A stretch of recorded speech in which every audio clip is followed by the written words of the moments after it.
Hi! Hello! నమస్తే. ఈరోజు ఎక్కడికి వచ్చామంటే, మన హైదరాబాద్‌లో మేడ్చల్ దగ్గర ఉన్న జైన్ టెంపుల్‌కైతే వచ్చేసాం. నిజంగా ఈ టెంపుల్‌కి నేను రావడం అయితే ఫస్ట్ టైం. అసలు టెంపుల్ ఆర్కిటెక్చర్ మాత్రం ఎక్స్‌ట్రీమ్‌లీ సూపర్ అని చెప్తా నేనైతే.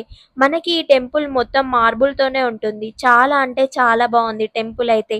జైన మతాన్ని ఎవరైతే అనుసరిస్తారో ఆ ప్రజలు ఇక్కడికి వచ్చి పూజలు చేసుకునే ఆలయం అయితే ఇది. ఈ జైన మతాన్ని పాటించేవారు ఎట్టి పరిస్థితుల్లోనూ ఇతరులకు హాని కలిగించకుండా ఉండాలి.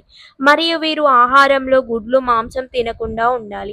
ఎక్కువగా పాల పదార్థాలని తీసుకోవాలి. మనం లోపలికి వెళ్ళినాక ఎలా ఉంది అంటే పిన్ డ్రాప్ సైలెన్స్‌గా అయితే ఉంది. లోపల అయితే గోల్డ్ లైట్ పింక్ కలర్ థీమ్‌లో అయితే ఉంటుంది. ఈ జైన్ టెంపుల్‌లో తీర్థకరులను పూజిస్తారు. ఈ టెంపుల్‌కి ఎక్కువగా చాలా మంది పీస్‌ఫుల్‌గా టైమ్ స్పెండ్ చేయడానికి అయితే ఇక్కడికి వస్తూ ఉంటారు. లాస్ట్ టైం మనం స్వామినారాయణ టెంపుల్ చూసాం కదా! దానికన్నా ఈ టెంపుల్ చాలా బావుంది. మన హైదరాబాద్‌లో ఉంటూ చాలా మందికి ఇలాంటి టెంపుల్స్ అయితే తెలియదు. నాకైతే ఈ టెంపుల్ చాలా పీస్‌ఫుల్‌గా అనిపించింది. వన్స్ మీరు ఇక్కడికి వస్తే మిమ్మల్ని మీరు మర్చిపోతారు. అంత ప్రశాంతంగా అయితే ఉంది టెంపుల్. ఫ్యామిలీ అండ్ ఫ్రెండ్స్‌తో టైమ్ స్పెండ్ చేయడానికి ఈ టెంపుల్ అయితే చాలా బెస్ట్ అని చెప్తాను నేనైతే. ఇలాంటి వీడియోస్ కోసం మన పేజీని అయితే ఫాలో చేయండి. లాస్ట్‌లో లైక్ చేయడం మాత్రం మర్చిపోకండి.